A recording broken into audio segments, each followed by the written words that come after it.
What are keywords? How do they work and why do they matter? Well, basically it's just search intent.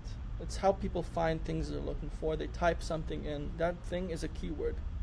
And if you're not using it, your competitors will, and that will help them steal potential customers from the market that could be going to your business. So some things to remember: keywords equal search intent. You have to try and control the narrative and use them consistently without overcomplicating it. So what are keywords and key phrases? Phrases are basically, a keyword is just one word. Phrases are just a few keywords together to make a point or a more specific search intent. So like I said, they're helping users find things on the internet, and Google uses them to identify what the user wants to look for. That's basically it. And they matter because they help Google control the results on Google search. Okay, they know this person is searching for teacups, they're going to show teacups. It's that simple. Or teacups made in Japan. That's a key phrase because it has multiple keywords. Okay, so they'll try and show users teacups only made from Japan. That's what Google tries to do. So keywords are there to guide people to you if you use them right, whatever your service is. So you have to try and find the keywords people are basically using and use that for them to find you. So how do you use that? How do you use those keywords or key phrases? Like I said, people have a problem and they use keywords to describe them, and you have to match that language to bring them to your product or service as the solution. That's the goal here. And this has a direct impact on revenue. The more people that you can help who have this problem find your services or business first, the more likely you are to convert those people into paying clients. That's essentially it, right? And then you can qualify them. But usually they're quite high quality leads since they're directly looking for your service, right? And especially if you have a key phrase with the location that you're targeting. So let's say you're in Dallas and you're targeting people who are looking for your service in Dallas. So you've targeted that key phrase. So it's even higher quality lead, higher quality chance of conversion. So how do you find the keywords you want to target first, right? And the key phrases? Well, there are free tools. Ahrefs is the best SEO tool for keyword and research, but it's very expensive. It's $125, but they have free tools that they let you use. They did that so they could grow their business, right? So the one you want to use is Ahrefs free keyword checker and Ahrefs free keyword generator. Use those together. Use the checker to check different levels of different keywords you can target, and then you can also use a third one, Ahrefs keyword difficulty checker. So what you do is with the keyword checker is let's say you're Dallas, and you're a roofer. So you put roofers in Dallas and you check that, you see what you get, and then you go to generator and it gives you more keywords and key phrases you can target, and then it shows you the difficulty. With the keyword difficulty option, you can see which ones are the hardest and the easiest. For example, for website SEO, the harder they are, I'm skipping ahead, wait, I need to slow down. So you have to think like a client, okay? So when you're trying to come up with these keywords that you're going to use on Ahrefs free keyword generator or keyword checker, think of what a client would type in looking for your services. If you needed a roofer and you were in Dallas, see what you would type in, and then the generator will also show you what people are actually typing in.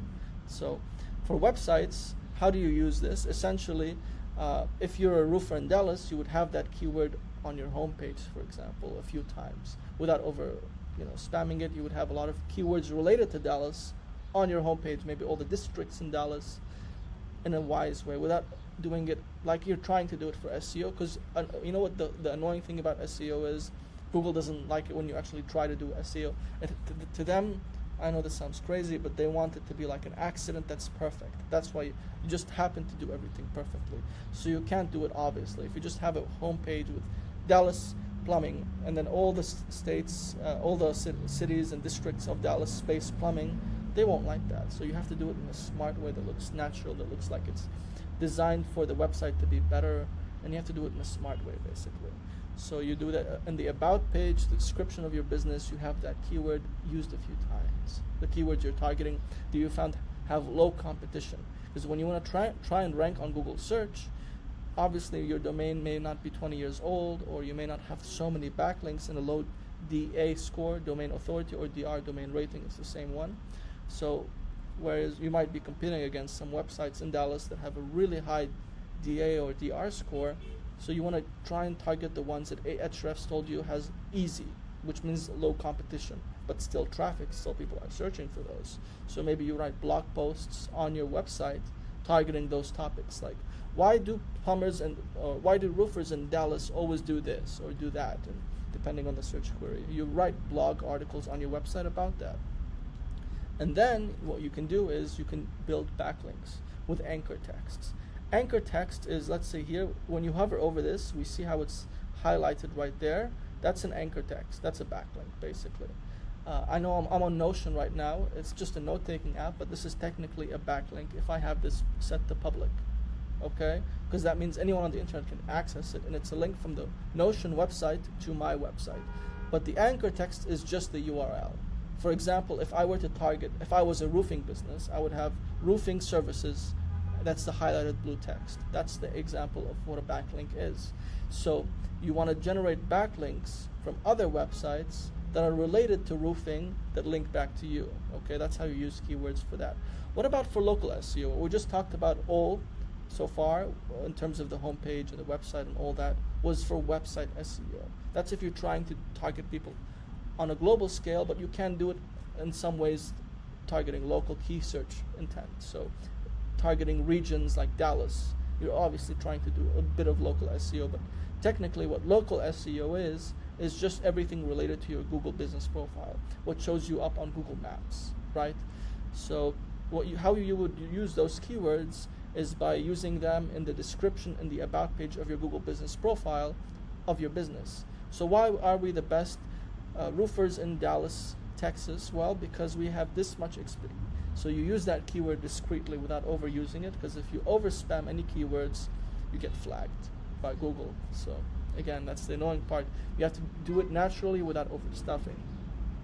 So also you want to do local directories. It's not just your about page in the update section of your Google business profile, but the way local SEO is, instead of backlinks for website SEO, with local SEO, you want other map listings. So Apple Maps, Bing Maps, or a local directory for roofers just in Dallas. You want to make all those listings of your business and make sure it's the same NAP data. That's name, address, phone number, basically. So if you have the exact same stuff on all the other listings you created on business directories and map listing sites, you're going to create consistent NAP information, which then Google will take those those listings into one profile it has in its mind about your business. Oh, it has the Google Maps, Google Business Profile listing, has the Bing Maps, and it's just going to look at all that together as one entity because they have the consistent NAP information, which helps you rank higher on Google Maps. So map listing citations, like I said, again, use the keywords that you're targeting, because you make a list from Ahrefs research that you spent time doing, and then basically what I just showed you was something called local SEO. And that's what I help businesses do, essentially. I help them organically get more local customers to find them through Google Maps and Google Search. And that, if you wanted that service done to your Google business profile, you can book a free call with me where I can just show you and explain to you more in detail how the system works. And yeah, I hope this was helpful. I hope you actually have a better idea about what keywords and key phrases are, and you're able to even explain them to someone in layman's terms, because now you have all the general contents summarized in terms of why you need them, how to find them, and how to use them, and why they benefit a business or any person who's trying to make people find them for any specific reason on the internet. That's about it. Hopefully it was useful. Have a great day. Take care.